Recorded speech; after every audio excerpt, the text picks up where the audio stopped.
Hello, George. How are you? Thank you for joining me. Can you hear me okay? Testing, 1, 2, 3.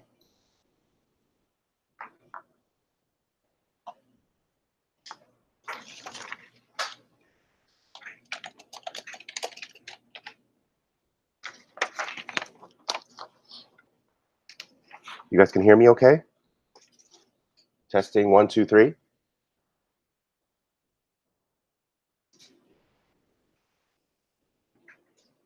Oh, yeah, there we go. It's working. How are you guys today? Okay. Let's see where we're going to start. Give a few minutes for some other people to maybe join. And I'm going to see where am I going to start my screen.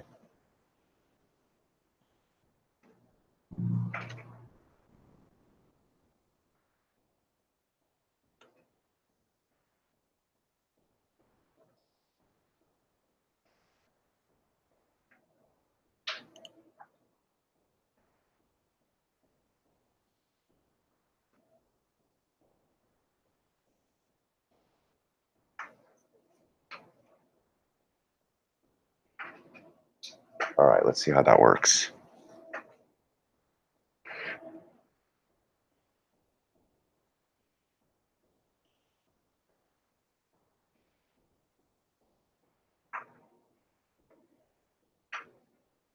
All right, guys.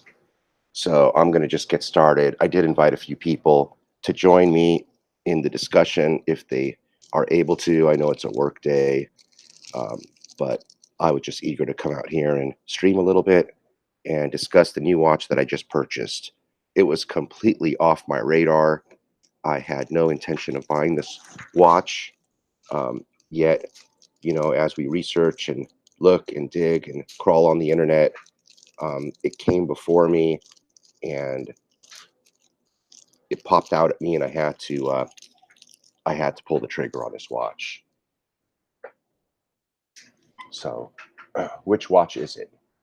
The Omega Speedmaster.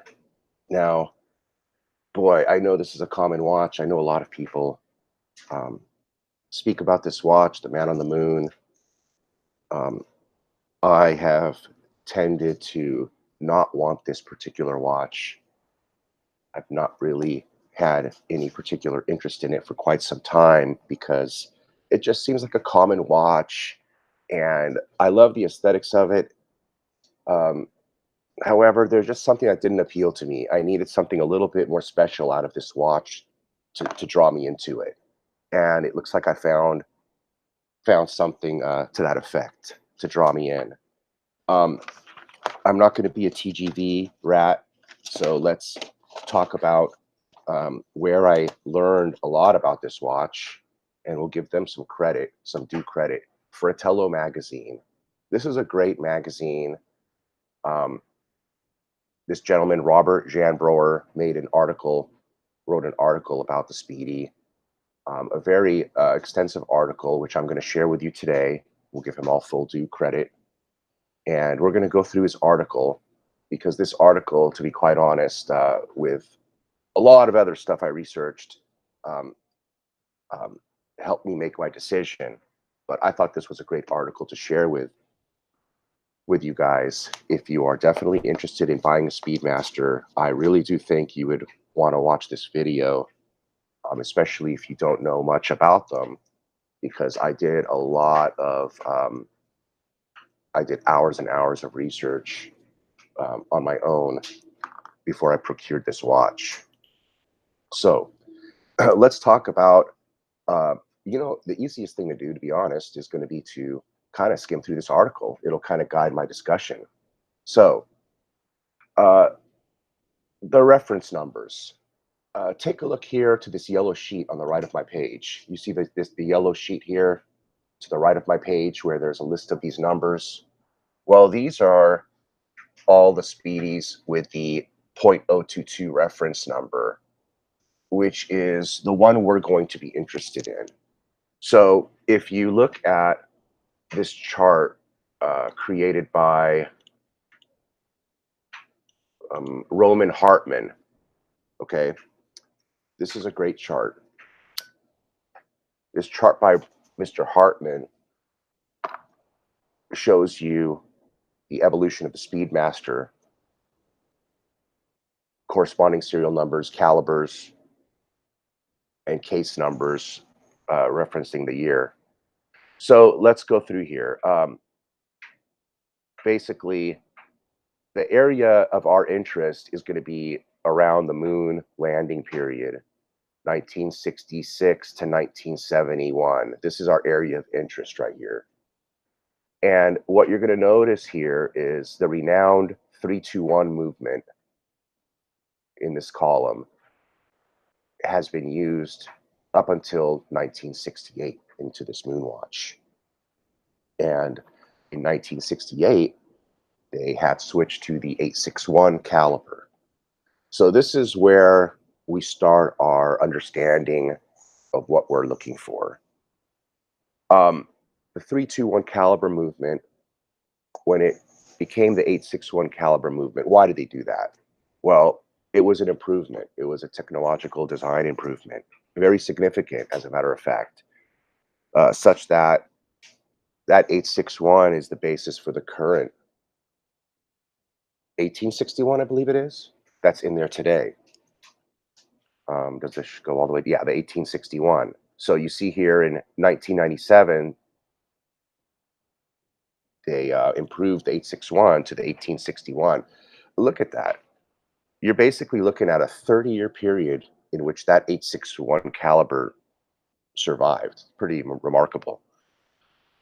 Now, why did they move it? Why did they change it, upgrade? Well, technologically, it was a 21. They went from an 18,000 beat per hour caliber, 18,000 beat per hour, to a 21,600 beat per hour. And in addition, it was much cheaper to produce. I don't know the dollar figures, but that's just what the article refers to. Now, looking at the transition between 67, 68, and the year 1969 watches, let's concentrate on this a minute. Lots of people are looking for those 321s. That would be a natural thought. Let's go for the old vintage 321 movements. And yes, that's a good way to look at it.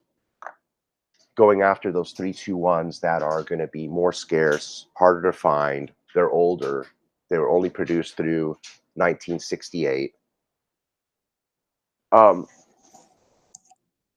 However, one thing to keep in mind is that there's a lot of them. I mean, there's not a huge amount of them, but there is a huge amount of them because it was a full production watch through 1968. Okay. So, yeah, you can get an old vintage 321 Speedy, good condition, make sure it's all proper, and you'll be proper with that watch. However, and that might have been something I went for. What's up, Clive? What's that reference, the -66 that you're speaking of? Is that the one that you have? Hi, bud. Oh, proper. It's proper. Join me, Clive, if you can. I sent you a link to your Wrangler email address. So what I figured out is, look, here, let me go on a little side note here. What have I been shopping for? I'm gonna tell you guys what I've been shopping for. I have, in my mind, contemplated some of the let me write them down here in the right column on the yellow sheet here. I personally have been deciding what watches are the sleepers. So take a look over here on the little yellow sheet on the right of the page. I'm writing on here sleepers. What are the sleepers? And this led me to this watch. So I'm thinking to myself, look, I want my watches to be a little bit special. You know, I'm kind of a special ed guy. All right, I want a little bit of speciality in my collection. Okay, so what um what uh what was I looking for? What's a sleeper to me? A sleeper to me is a watch that hasn't popped yet. What's the next watch to pop? And I'm not necessarily interested in it for the money, but I am interested in it for the rush of getting that watch that's so coveted, perhaps. Or look, I'm looking at uh, these watches that are haven't been discovered yet. Okay, so and luck and over the past few years, I have been very lucky in purchasing watches that have become that were sleepers that woke up, and I didn't know they were sleepers at the time. I just picked what I liked. And there's an interesting guy on the internet. His name is Roman Sheriff, I think. I might have screwed his name up, but um, yeah, the rush of beating the herd, Clive. Well, it's just fun to get the right watch too. I'm gonna be honest. Buying these modern Rolex have been great. They're fabulous. I'm in hella love with them. You can't make a mistake buying a modern Rolex. You're not going to get screwed on counterfeit. Um, you're not going to get screwed on price. You're not going to get screwed on whatever. Okay. The watch not working. It's modern. So I went with modern. Now, as I've matured, I've learned, I feel I have a little bit more qualifications behind me to understand what's bullshit and what isn't.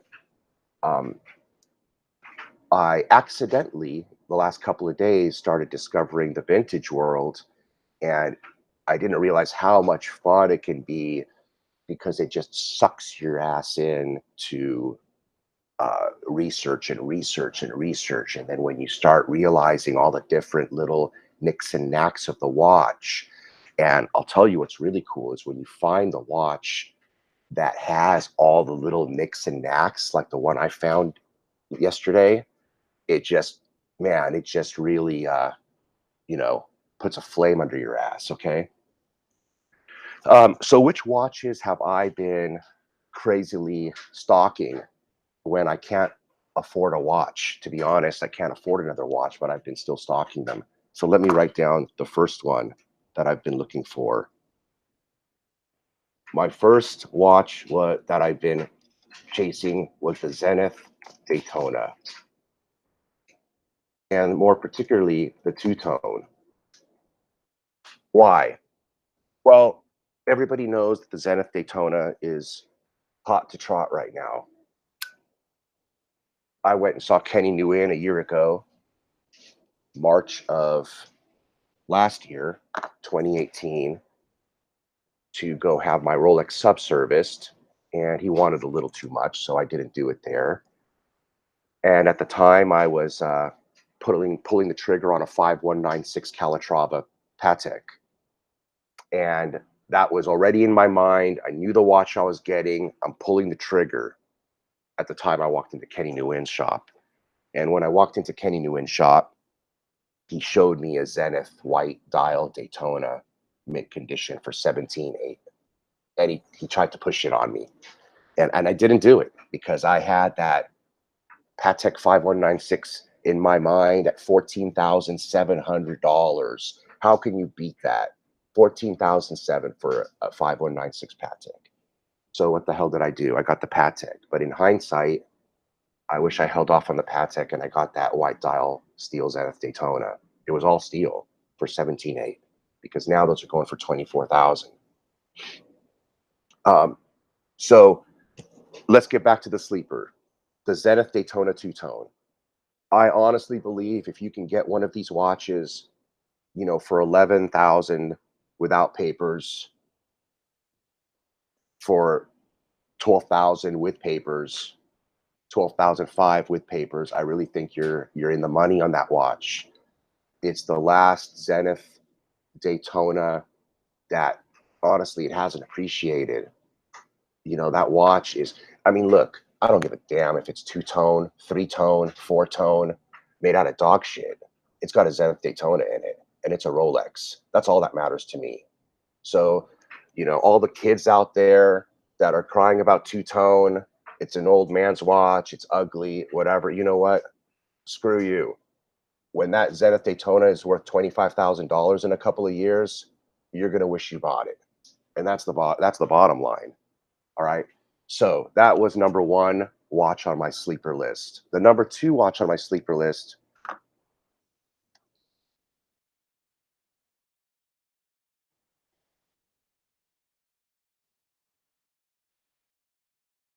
that one,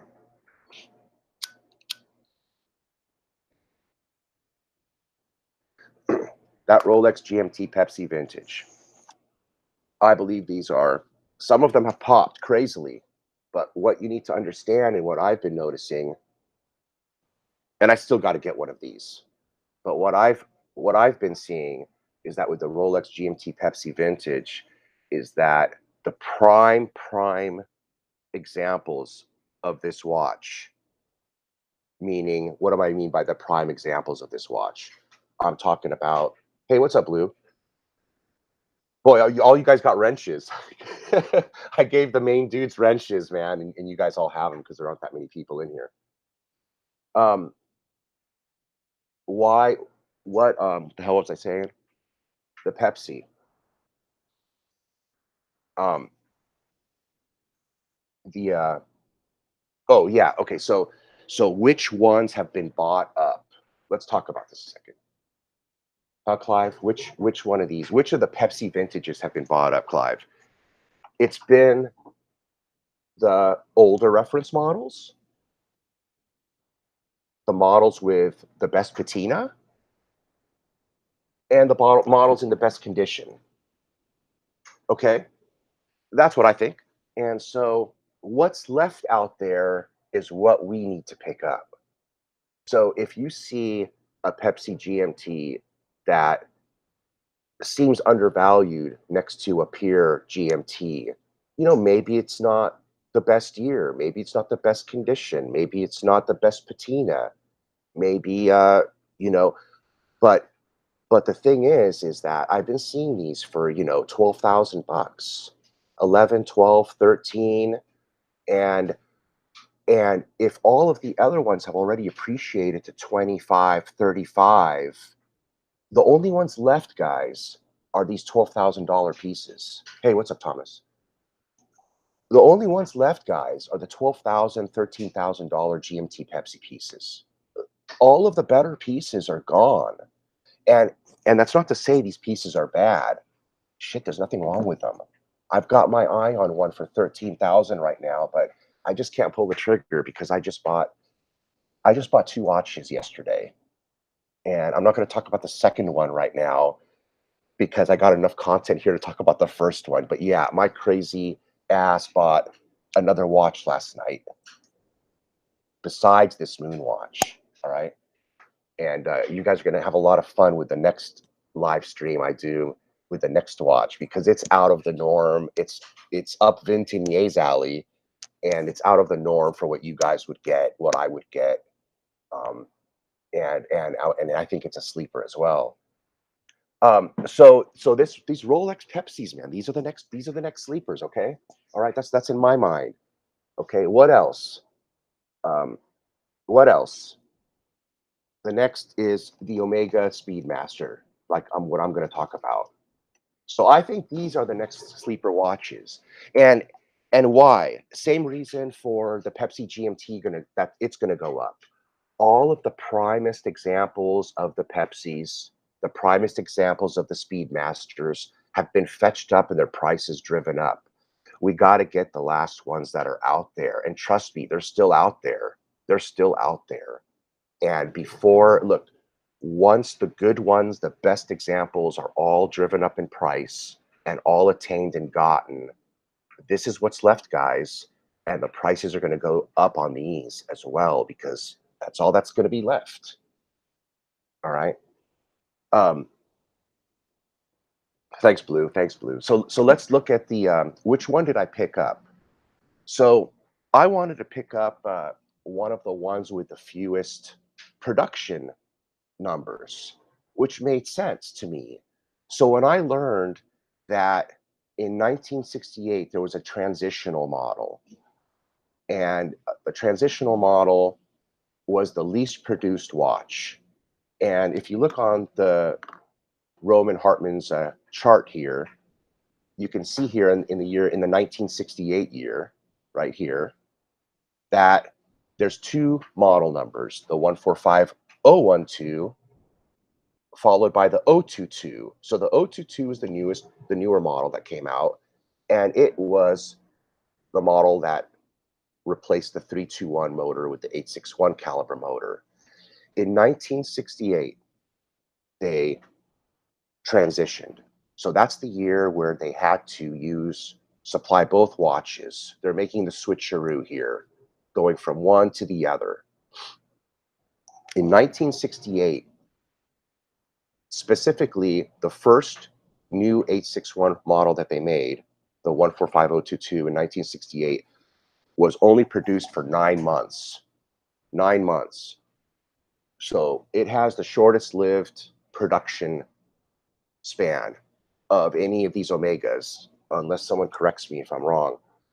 And not only that, there are differences within those 9-month production models. There were some, I want to call them pre-transitional. So you have the transitional 145022s in 1968, but for a very short period in between the old one and the new one, there was what I'm calling a pre-transitional transitional, and it had some slight differences between the one that came after it. So within that, so what I'm trying to say is within the 9 months, production of the 1968 watch, they produced a slightly different variation of the watch for, I don't know, maybe a couple of months in that time. So imagine having one of these Speedies that was not limited to a 9-month production span, but limited to a couple of months production span. Okay. And we're going to get to that next. So, but what I want you to understand, I know some of you are probably wondering what the hell are the colors in the chart. It took me a little while to figure out what the colors in the chart mean. And what it means is that that watch was still produced during those years. So if you look at the 1966 145012, and it's in a cream colored box, yellow box, it was produced in 66, 67, and 68. The watch that the 145022 with serial numbers to the right, 26, was produced in 68, 69, and I'm guessing that that means that some were produced in 70. Okay, so that's the trickle down of them. Yeah, blue shirt. I know the Pepsi, the Batman prices are way out of control. It's crazy. It's crazy. As a matter of fact, you know, you don't know unless you get the money in your hand, but somebody from Craigslist made a final deal with me on my Rolex sub, and it looks like they're going to buy my Rolex sub for $9,700. The one that I showed you that has a Rolex 2-year service. I haven't worn it since I got it. I agreed on $9,700. He's supposed to meet me on Tuesday to get the watch. I'm not loyal to any strangers, so if any of you guys want my 2012 Rolex serviced sub for $9,700, it's yours, man. You can have it. But this guy's supposed to get it on Tuesday, but you don't know until the money's in your hands. So I basically replaced my Rolex sub date with this vintage Speedy. Okay. Okay, so where are we at now? I think we got enough of this chart. Okay, one last thing on this chart. We can look at serial numbers. We're going to come back and reference this. You see the serial numbers, how they start with 24, 25, 26. All right, so we'll just keep that in mind. All right, let's go to another. Let's go back to the article. And real quick, did you guys know that Bitcoin is at 9,930? So my very first live stream that I did, the very first live stream, I was talking about crossing over 8,000 on Bitcoin. And now we're talking about crossing 10,000. All right. So I've got some Bitcoin here dedicated for my Grail watch, which is going to be a perpetual calendar Patek or a data graph. And I'm basically telling you that I bought a Bitcoin for $3,500. And when Bitcoin reaches $100,000, I'm going to get me a freaking $100,000 watch. And that watch is going to have cost me $3,500. Watch when I do that live stream. That's going to be the greatest live stream, watch live stream of all historic proportions. All right. And I think you guys would agree. Okay. Now, let me get back to the Omega. I lost my train of thought here. Okay, this article is going to kind of help guide my discussion here. So,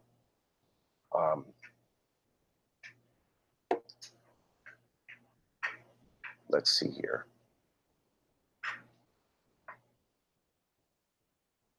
Oh, you know, which watch did the guy wear on the moon? I don't really give a damn which one he wore on the moon, but it wasn't any of these ones we're looking at, because it was the one that Clive referenced, the 105012 is the one that actually went on the moon, and also one of the moon watches, because one astronaut wore one and one astronaut wore the other. All right.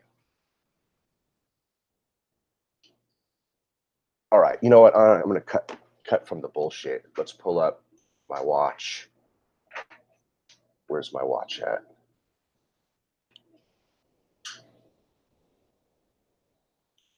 Right here. Okay, this is the watch that I bought. This is the watch that I bought. Now, let me talk. I'm going to talk about the differences here real quick. This is the watch that I bought. This is it. I found it on eBay and on Chrono24. Now, here's the differences between mine and a regular. So let's talk about the differences between mine and a regular 1968 Transitional. One of the things you want to look for is the bezel. The bezel is extremely important. I have a dot over 90 bezel. So if you look at the 90 on the bezel, there's a dot above the 90. It's in its proper position. Okay. In lots of other, in any other speedies, the dot's going to be beside the 90. So that's one of the things you want to look for. You want to look for the dot above the 90. All right. The next thing you want to look for is the step dial. So if you see the minute track around the dial is actually stepped down. You can see the step on the watch. There you go. You see the step on the watch? So that's another important design feature on the transitional model. Okay. The last thing is the Omega applied logo. So the applied logo at 12 o'clock, it's a steel logo that's been applied. It's not painted. All right. So what does that mean?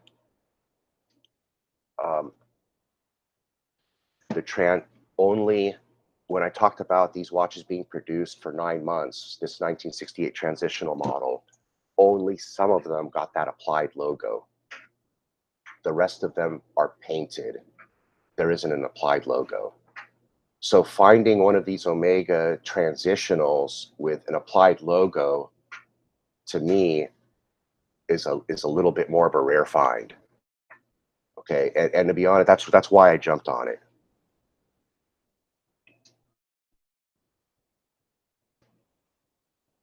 So if you look at this one, for example, you can see here that the dot is besides the 90. Okay, the dot's beside the 90. The Omega logo is painted on. It's not an applied steel logo. And the ring around the minute track is flat. It's not recessed.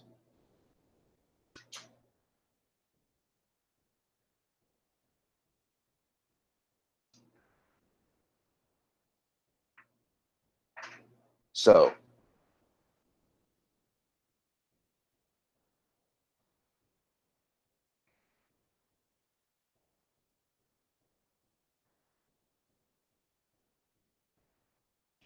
let's see here.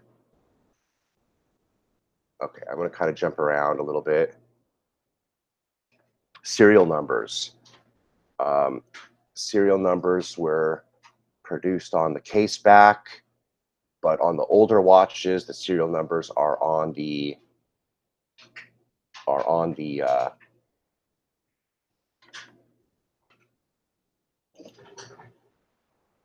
inside case back.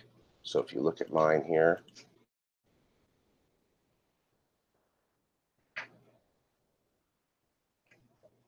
oh, I'm sorry, my serial number's on my motor. Now they're on the cases, but prior it was on the motor. So here's the serial number.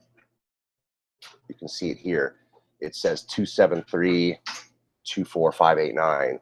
So now what I did was I went and referenced my table here, and I could see that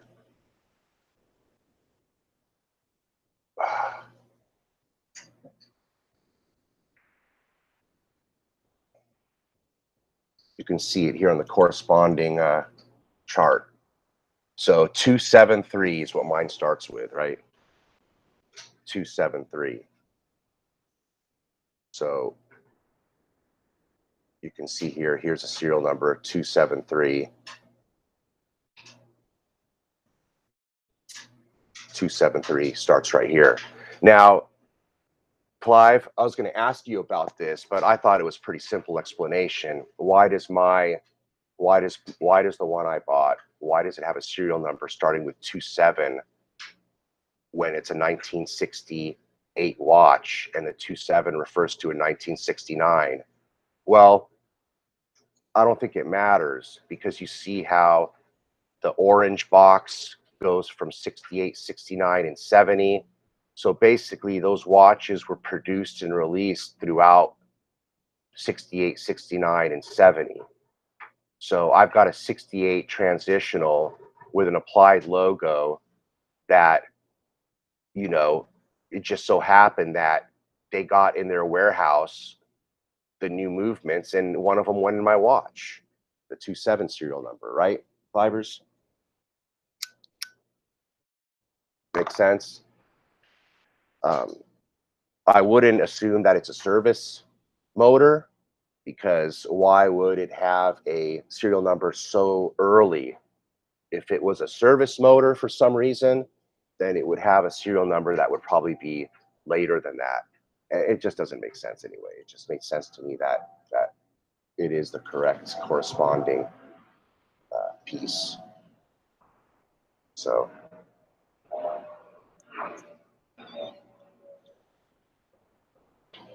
what's going to go up, bud?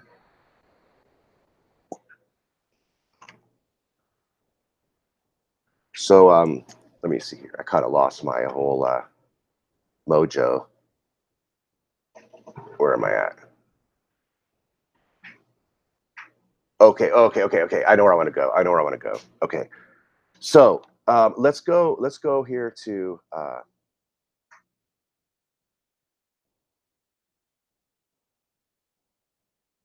let's go to transitional. The transitional. Here we go. Okay, check this out. Okay, the Lamagna based movement. Okay, changed from a column wheel chronograph 321 to a shuttle cam chronograph 861. The beat rate increased. Okay, down here in the middle of the paragraph, there are certain Speedmaster Professional -68 models that have the dial with the applied Omega logo. However, this dial is not identical to the 012 dials, as the sizes of the pins that connect the dial to the movement are different. The final 1968 022 transitional models came, of course, with the dial with the printed Omega logo. It is assumed that October 1968 was the end of the 145012, although the watch was still shipped to distributors and retailers till months after. So do you see how it makes sense that I jumped on this watch? It seems like the production of these Omegas with the logo, with the applied logo, was very short-lived, a very short run.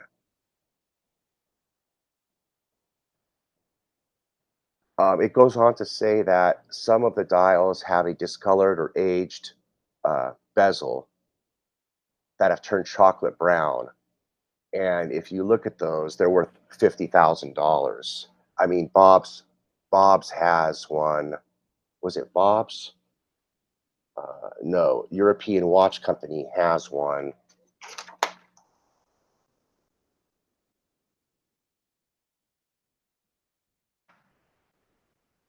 Favorite place.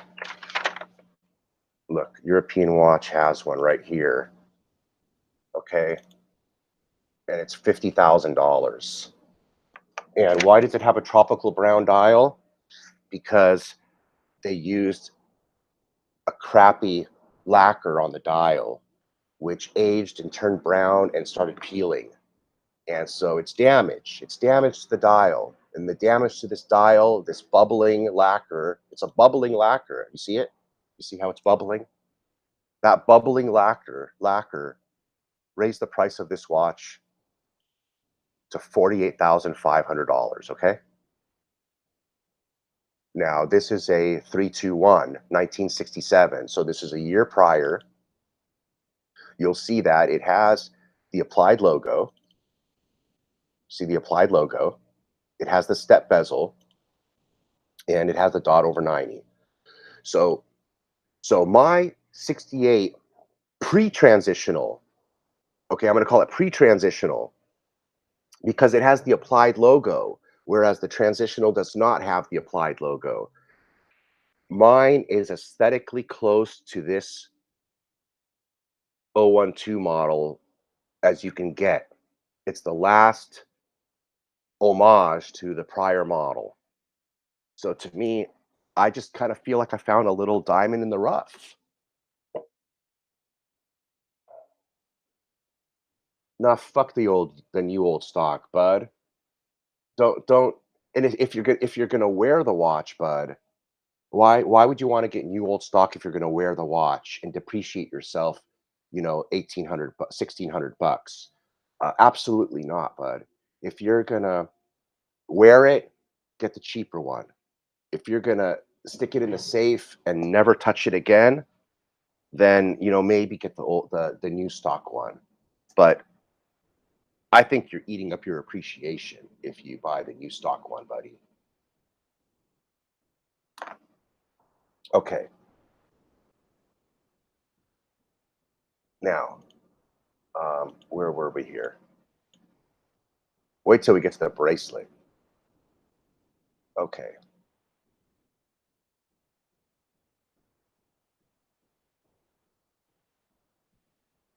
Okay, there's another one called the blue dial.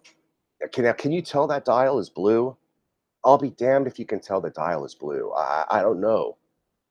Um, so to be honest, I don't know if the dial on the one I'm getting is blue or black. But apparently the blue one is very rare and it's worth a lot of money. And I guess all I can do is hope that mine's blue and not black because it looks like it's black, but it's so hard to tell. If this watch comes and it's got the blue dial, then you know I kind of hit the lottery. But I doubt it. But you never know.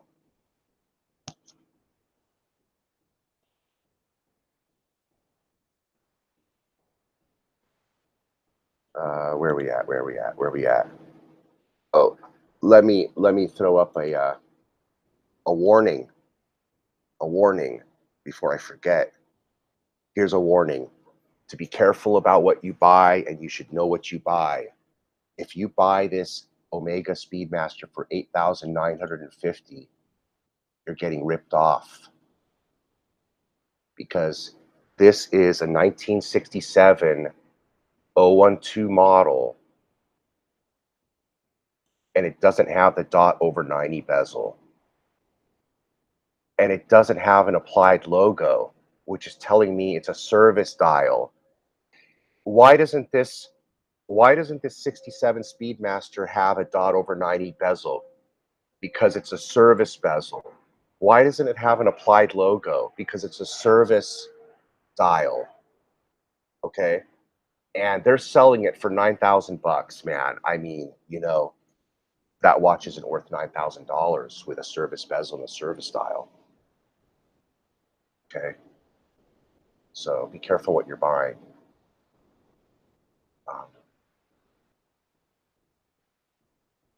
Okay, what else did I want to go over? The bracelet. Okay, the bracelet. Let's go over the bracelet. So the watch I'm getting comes on a NATO strap.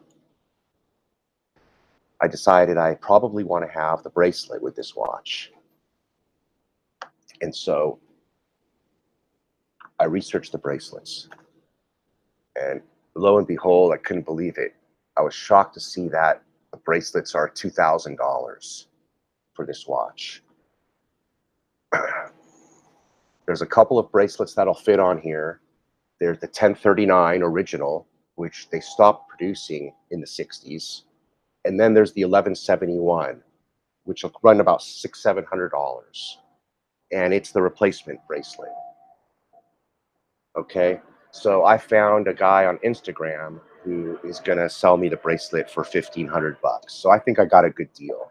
But you should know that the bracelet's worth, you know, a couple of $1,000s. So if you're looking at buying one of these, it's important you get the bracelet, and it's important that you understand the end links are separate from the bracelet. Front door. So the end links, the part that fits the bracelet onto the case, this section that you see down here at the bottom with the pin, is the end link. Let me show you what I mean.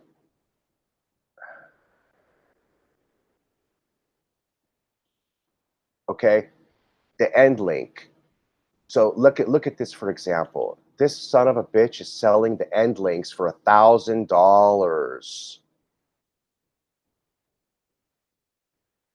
And then you want to buy the bracelet here for $1,400, and then buy the links from the other guy. So that's going to cost you $2,400. This one was $1,400, but it was dragged through hell and back.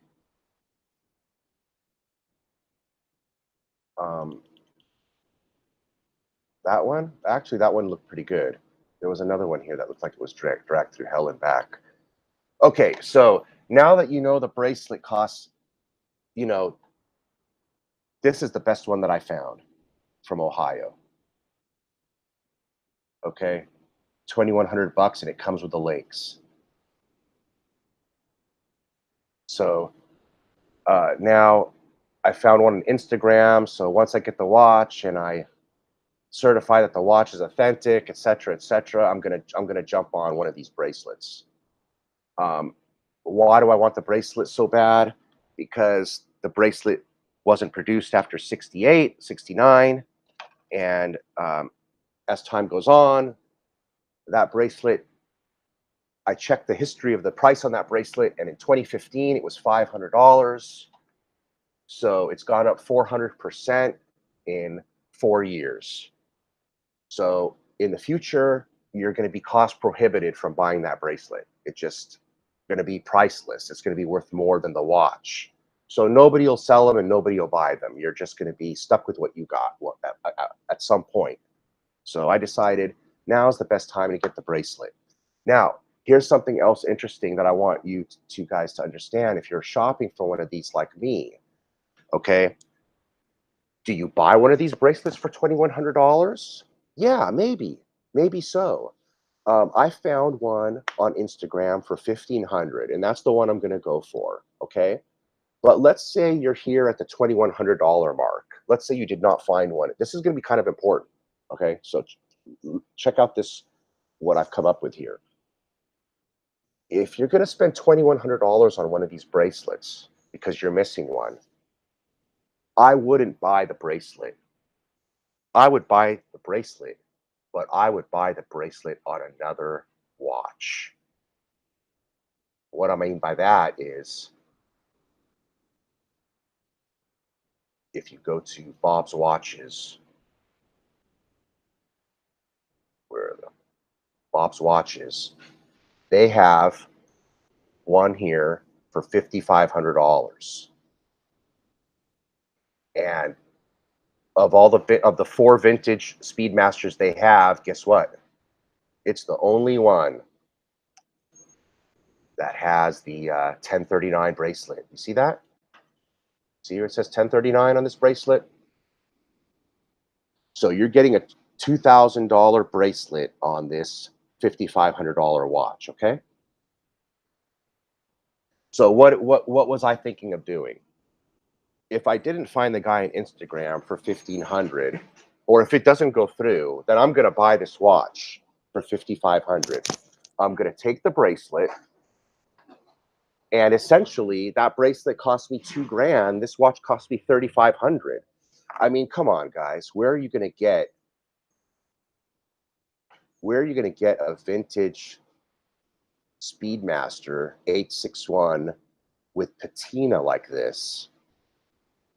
Look at the patina on this watch. Maybe there's a better picture. Look at the patina on that watch. I mean, would you buy that without a bracelet for $3,500? Yeah, exactly. Well, what I was thinking was um, actually not selling this second watch, but wearing it, because am I going to wear that pre-transitional 68 Speedy that I just bought? No, I'm not going to wear it. It's a collectible piece. To me, it's special. It's never going to get worn. So here's my thoughts. Follow me on this. Since I'm never going to wear the collectible, it doesn't need a bracelet. It can stay on the NATO strap. I can buy this one from Bob's and I can wear it. This is a beautiful patinaed Speedmaster to wear as a daily wearer. And I'll wear it with the 1039 bracelet that it comes with. You know, and one day, if you ever sell it, you just sell it without the bracelet, keep the bracelet for your collectible watch. Isn't that a great idea? So this is where I was going with this. So last night, I had every intention on buying this second Speedmaster from Bob's. And listen to me here. I'm kind of screwed on this purchase because Bob's is right down the street from me. So I have to pay sales tax. So this watch will cost me $6,000, whereas it would cost all of you $5,500. All right. It's still worth it. It means I'm getting the watch for 38, and it's still worth it. I'm sure I can sell this watch for 3,800 without a strap all day long, when a modern Speedy is selling for 38. So here was my decision factor. If I'm getting this watch for 3,800, okay, because 6,000 minus the bracelet means the watch is $3,800 to me without a strap. Can I buy a better watch for $3,800? If not, I'm going to buy this second Omega. If I can buy a better watch for that 3,800, then I'm going to buy the bracelet and not buy the Omega. Did that make sense? And to me, I said, there's no way I'm going to find a better watch for $3,800. And guess what? I did. I did. I found a 1950s vintage watch for 2,800 bucks. And there's a dealer that has the same watch, virtually the same watch, very similar, uh, coming up for sale. And I'm waiting to see what they're going to sell it for because I'm just curious what they're going to sell it for. What's that watch? I don't want to reveal that right now. We're going to save that for another time. But um, so I decided on not getting the second Speedy from Bob's. Rather, I'm going to buy a bracelet on its own because the other money I'm going to put towards the second watch that I never plan on buying, and I'm going to get it, if that makes sense. So that's definitely a high consideration if you're buying one without the bracelet. You know, do you buy a second vintage Speedy with the bracelet, or do you buy the bracelet on its own, or you do not buy one at all? Okay. Now,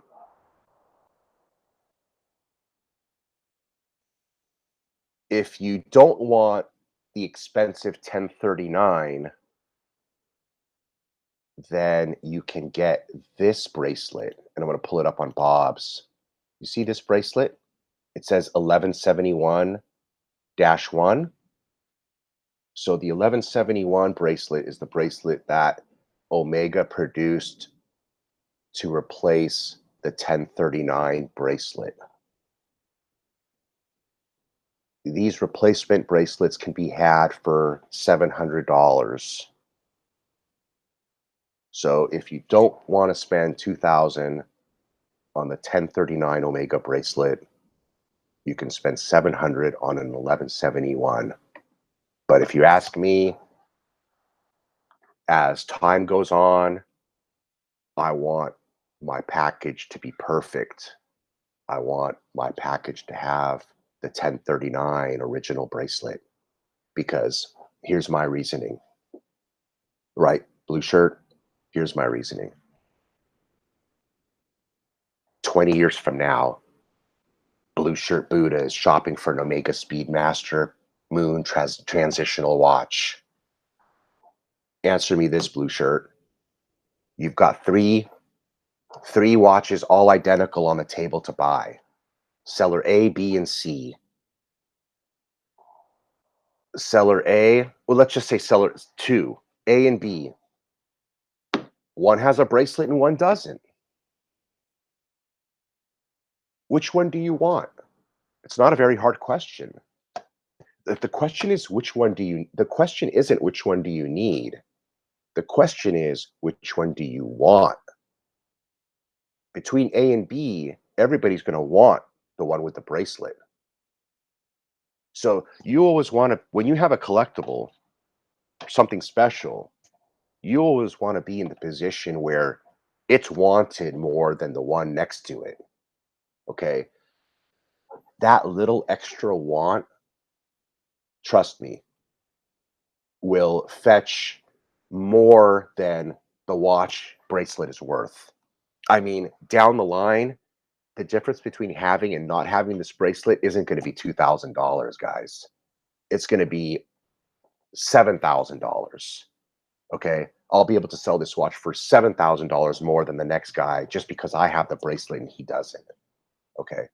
Mind you, this has become now a 50-year-old watch. So this is a hell of an old watch. Yeah, 1039, Thomas. Yes, the 1039.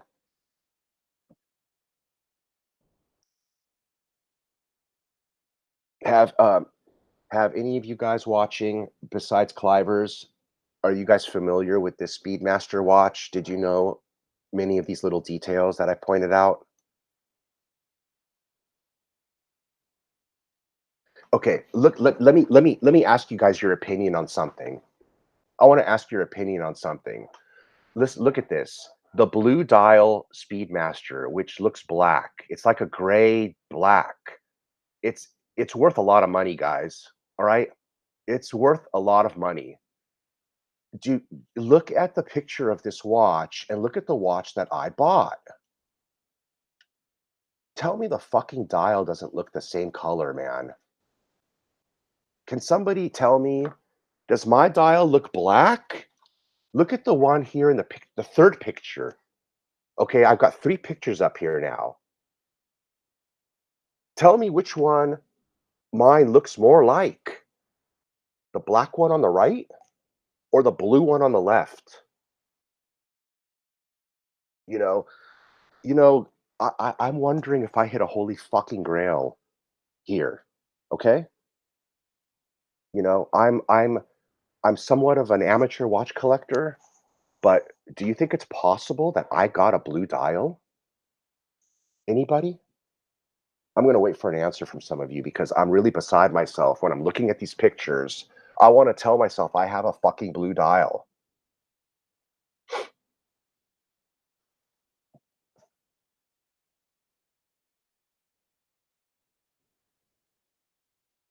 Doesn't it look like the one on the left? Holy shit.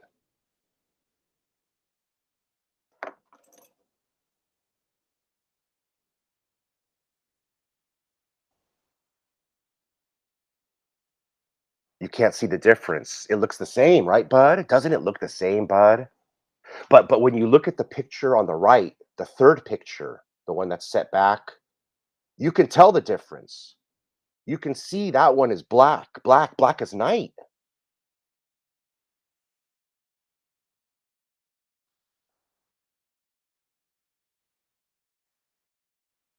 Rick, Rick, what color is the Rick? What color is the dial on the left in the first watch picture? What color is that, Rick? Is that blue or black? The picture on the left, not my watch, but the first picture to the left. Is that blue or black, Rick? What is it, Rick? What are you seeing, Rick? Is the first picture on the left blue or black? Please answer me.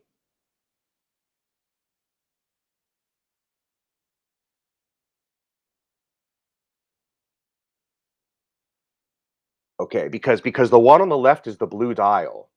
That's not debatable.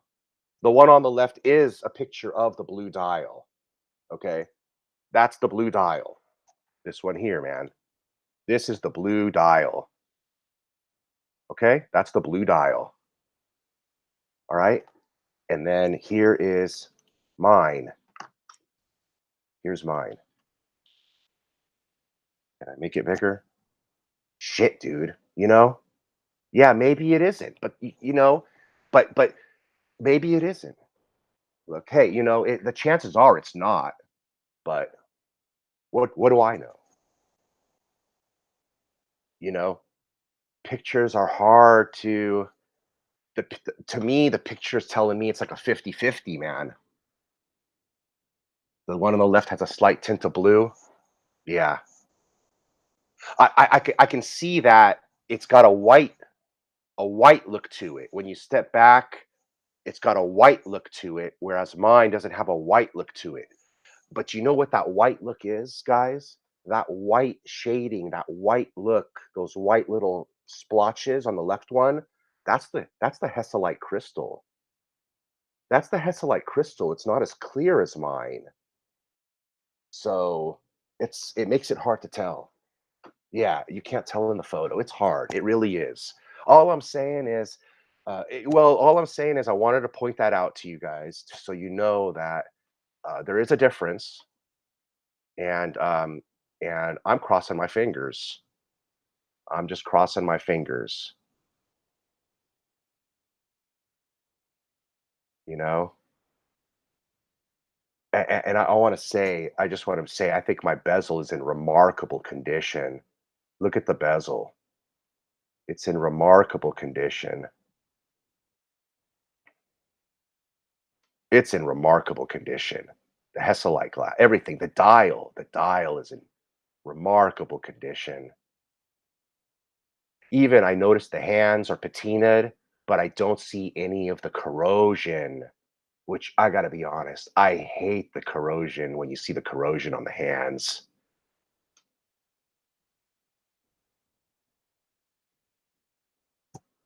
So, but look at when you look at this watch now, when you look at my watch in this picture, do you see where I kind of feel there's a possibility it could be that blue dial? Do you see that here in this picture at all? To me, there's a possibility. I see it. I see a possibility. Actually, no, my friend, the reference number is not going to tell you if it's the blue dial or not.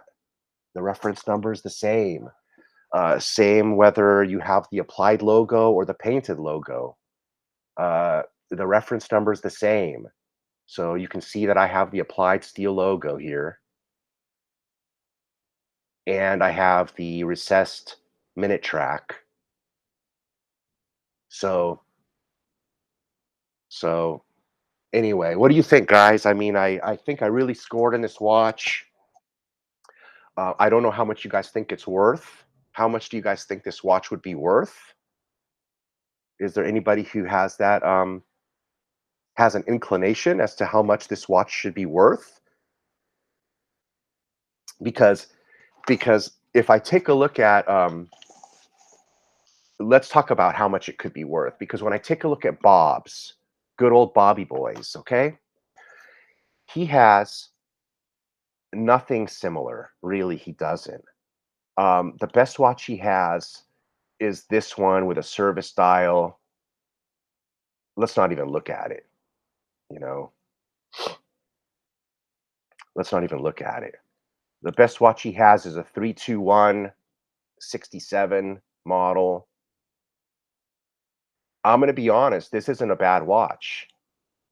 I think if somebody's looking for a pre-moon 312 as opposed to my 861, I think this is a good watch to get because of the price. Okay. So I paid 9,300. I paid 9,000, but I had my dad order it for me because it was such a large item. I wanted someone who has an extensive, 15-year PayPal history in case there's a problem. I wanted him to order it. I've never bought anything on PayPal or eBay. So I think my dad said there's $300 in fees. So I'm not sure if I paid 9,000 or 9,300 for my watch. Do you guys think I got a good deal? $9,000 for my pre-transitional. What's $16,000, Rick? Mine?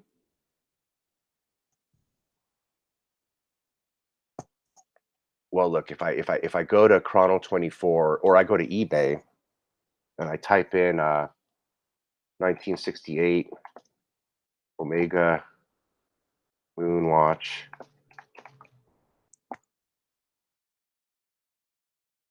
I can piecemeal the damn case out. I can piecemeal the fucking watch out. $1,600 for the case back, 3,000 for the motor. Okay, here's another reason why I jumped on this son of a bitch. Let's talk about this a little bit more. The rarity of the watch. There's none here. Go on eBay.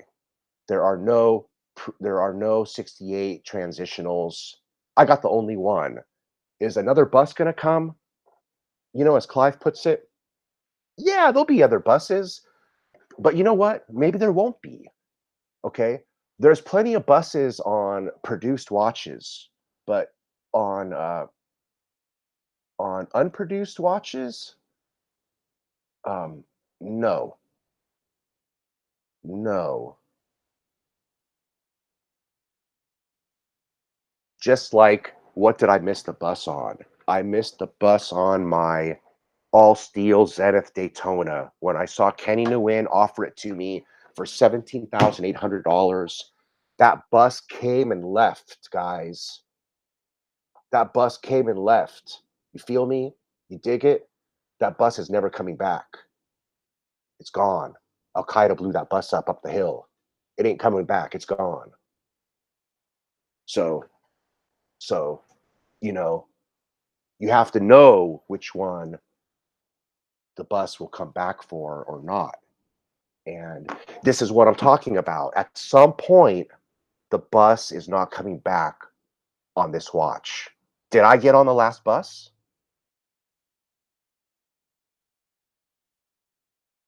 Do you feel lucky? Is another bus going to come? That's what you got to ask yourself. So you got to get on board before you miss the bus. I think that's what I got to say about that.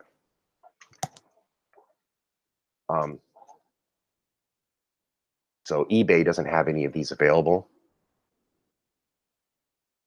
How about Chronic 24?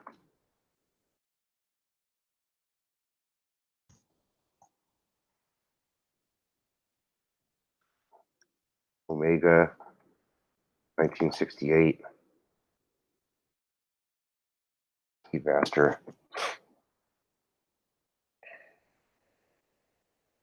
Nothing in the United States. Do you see that? Do you see how there's nothing in the United States? You see that, right? Rarity. This is what I'm talking about. If there was another one, if there were two of them, I probably wouldn't have bought it. You feel me? I probably wouldn't have bought it. Is there another good buyout here? I found one. You guys probably want to take a look at it. Do your own homework, do your own research, do your own digging.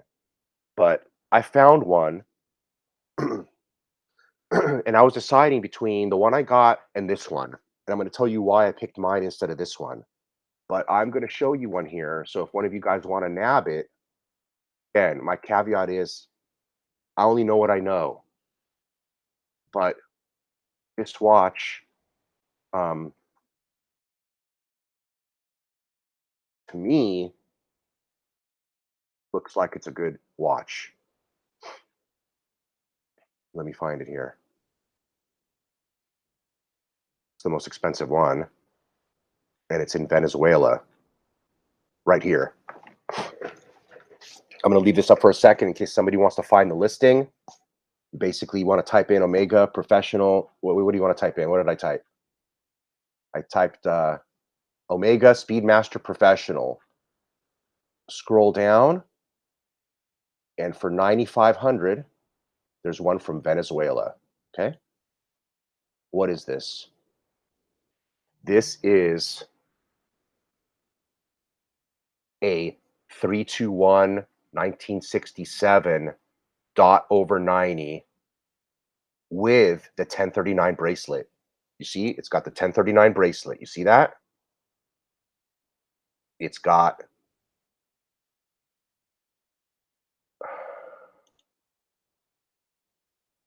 well, let me switch pictures.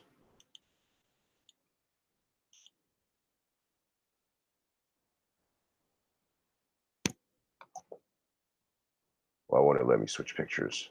Okay, there we go. No.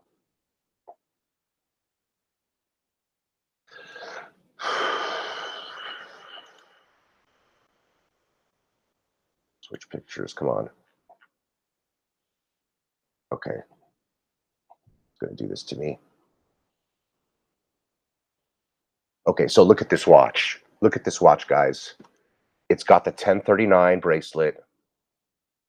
It's got the dot over 90 bezel. It's got the applied steel logo. It's got the step bezel minute track. It has the proper minute hand.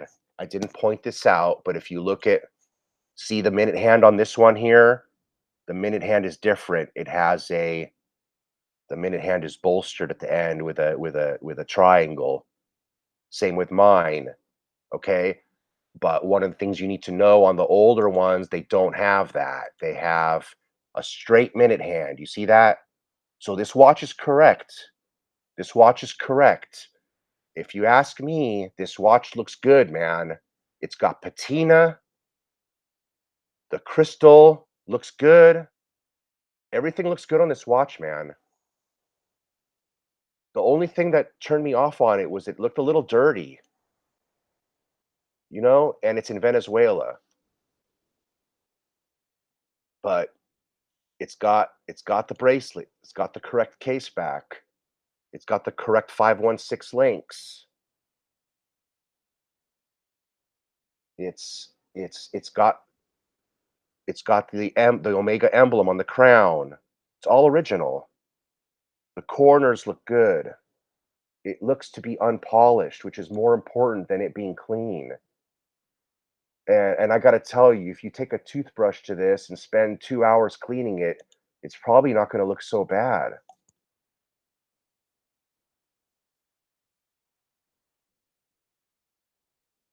You know, Thomas, comfortable buying something from Argentina, Venezuela? Okay, let's talk about that a second. Let's first realize what the value of money is here and there. To us, we're going to spend $10,000 on a watch. Okay? A crackhead's going to spend $10,000 on a cocaine crack. Okay? In Venezuela and Argentina, $10,000 is 20 years' salary. You understand that, right? You understand that in what's that country right now that's going under? Venezuela. That a police officer there makes something like $60 a month is his salary.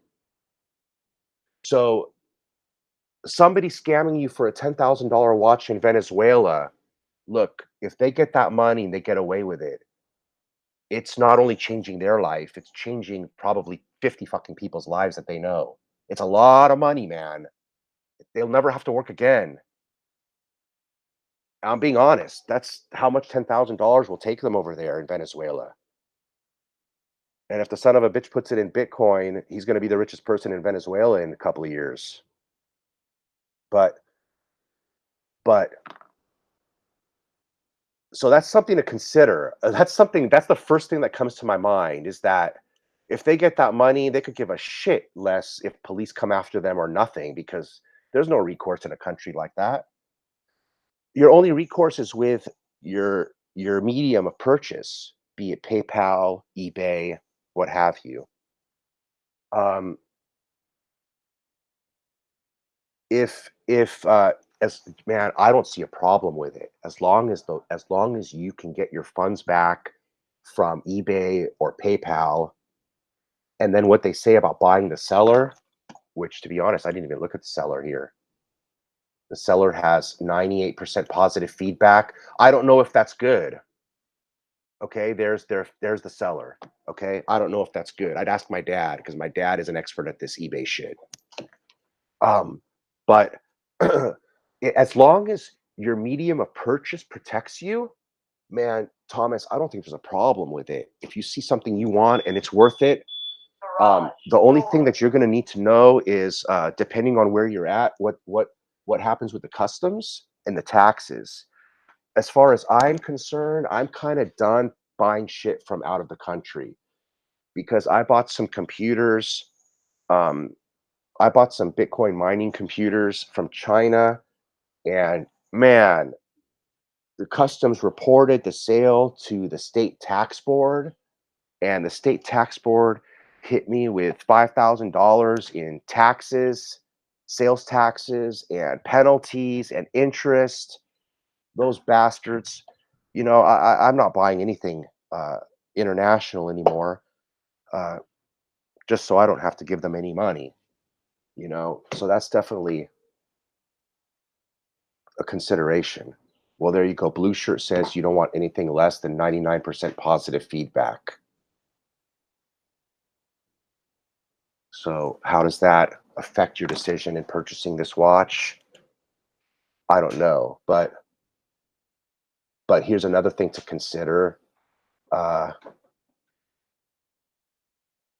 how much can you get this watch for here in the United States? If you're in the United States, because if I was to buy this watch right now for $10,000, I know I'm going to pay $1,000 in sales tax because those pricks are going to come after me. So, and then I'm probably going to pay a couple of hundred in customs duties. So, do you find one already in the United States and pay 13,000 for it? Yes, absolutely. If you find one that's a couple of $1,000s more in the United States, then absolutely. But my point is that door, I'm not exactly finding them. And if you find them, look, if this watch was in the United States, it wouldn't be selling for just 9,500. I guarantee you fucking that. I guarantee you that. This watch would not be selling for 9,500 in the United States. All right, this is easily a $17,000 watch. That's what I think. Is it dirty? Man, it's dirty, but it's also steel. I don't see why it can't be cleaned.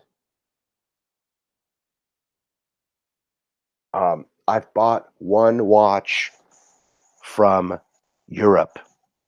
I don't even remember the name of the country. It was some East Bloc Russian country, some small ass country. But it was I bought this from I bought this on eBay from a far lost shithole country. I'll show you what I bought a year ago. Um,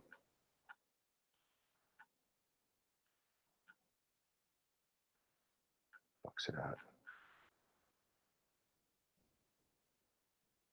This was the only thing I ever bought from a foreign country on eBay.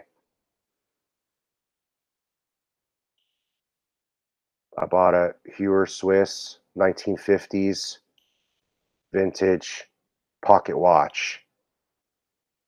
Isn't that cool? And and uh and that watch cost me 260 bucks.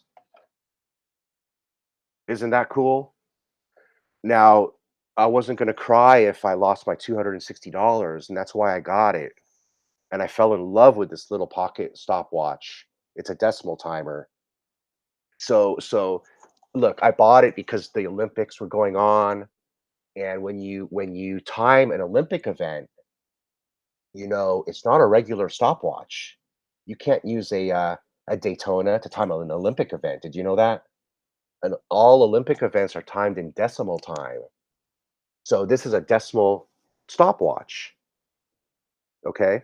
Oh, what I mean by decimal time is 1.1 second, 1 minute, 1 minute, 1.5 minutes. Okay. So 1 minute, 30 second is 1.5 minute. And you can see that here on my Heuer scale. When it gets to the 30 seconds, it's at 50. So it's 1.5. But yeah, I wouldn't buy anything. Uh, I don't know. That's something you need to. I'm not an eBay expert. You need to research whether eBay or PayPal will make you whole again if you get screwed on that deal. Okay, did I beat up the Speedmaster enough? Is there anything else to go over? Let's see here. Let's look at the watch one more time. One more time. So when you're buying one of these, you want to look for the dot over the 90. The second thing you want to look for is the dot below the dot below the 70. You see the 70? You want to make sure the dot's on the bottom corner. All right, it's not like that on all the other Speedmasters either. And then where it says tachymeter on the bezel, where it says tachymeter, you need to make sure it has the little accent above the E. The service dials do not have the accent above the E. Um, there's one other thing. If you ever see a bezel that has the 220 on it, you don't even hesitate. You buy that son of a bitch. You see the bezel here by the crown? It goes from 250 to 225. Well, Omega produced a bezel that actually has a misprint.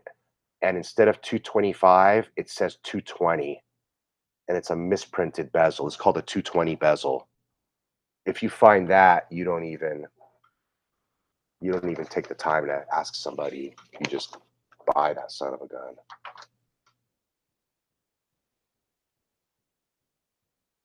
All right. So when this watch arrives, I'll do an unboxing video. And bud to stud. I bought my Hulk from Venezuela, and when I traded it to a dealer, they went all through it and it was perfect. Now, with that said, I would still be skeptical. Yeah, well, there's rich cats all over the world, man. And I'll guarantee you, there's lots of rich guys in Venezuela because, wherever there's poor people, there's rich people that are capitalizing on poor people. Let that be known. Wherever there's poor people, there's always rich people capitalizing on those poor people. Otherwise, those poor people wouldn't be able to survive either. They need those rich people to capitalize on them in a way. It's a symbiotic relationship. One you'd prefer to be on the one side versus the other. So when I get this Omega Speedy, I'll be doing an unboxing to go over it.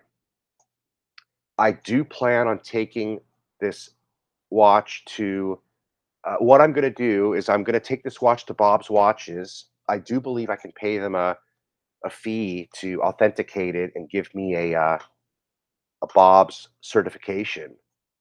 And I'm going to do that. I'm going to go to Bob's, have them open it up, inspect it, and I'm going to ask them to make me an offer on the watch after I get the bracelet. After I get the bracelet, I'm going to ask them to make me an offer on the watch. Why am I going to do that? Because I'm going to find out how much my watch is worth. If they offer me $10,000 for that watch, then I know the watch is worth 14. If they offer me 11, I know the watch is worth 15. Whatever they offer me on that watch, I can safely add $4,000 to it and know that's the value of the watch. So let's see what happens. So when I get that watch, I'll be doing an unboxing, and then I'll be getting the bracelet. I'll do a little unboxing of the bracelet, and then I'll clue you guys in on look, the second watch I bought for $2,700 is coming on Tuesday. And when that one comes on Tuesday, unless I do a live stream before that to go over it, I'll probably do that. I'll probably do another live stream to go over the other watch that I bought for $2,800. And I think you guys will be stoked on that one. It's a pretty cool watch. Vintinier is going to want to join the discussion on that one for sure. I'll see if I can get him to join. All right, we're out of here. We'll catch you guys on the AC3 show later today. Thanks for joining me for another episode of Chasing Watches. Have a good rest of your Friday, and we'll see you on the Paul Pluta channel.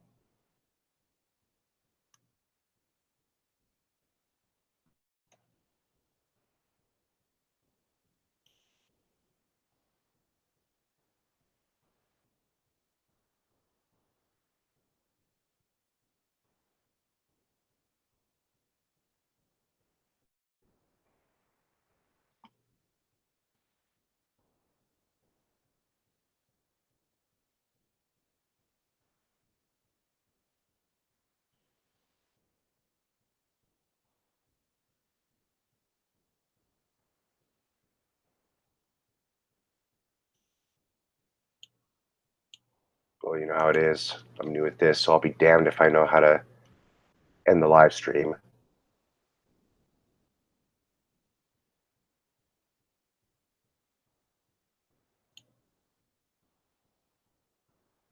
Tell all your fuckhead friends to subscribe to my channel.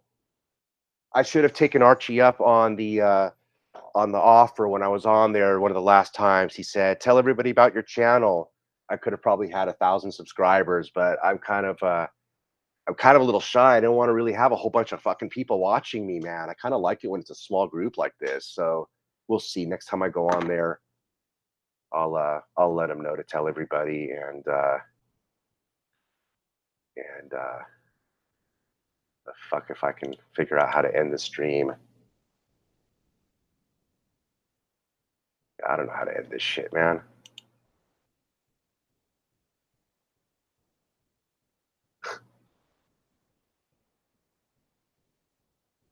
I'll be damned if I know what to do here.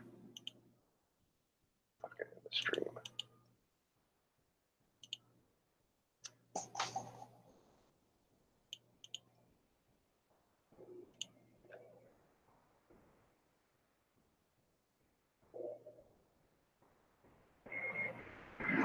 Where does it say stop the damn live stream, huh, guys?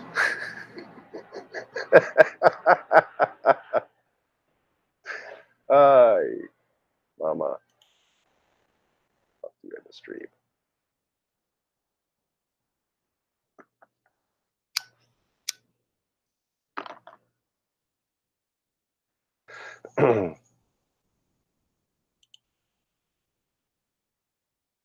Okay.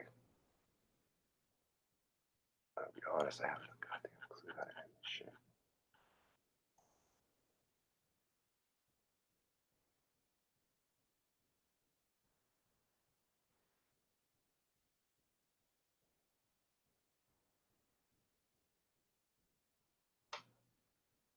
Yeah, well, hey, Mooney, you know, if you have a clue how to end the damn stream, clue me in on it, man.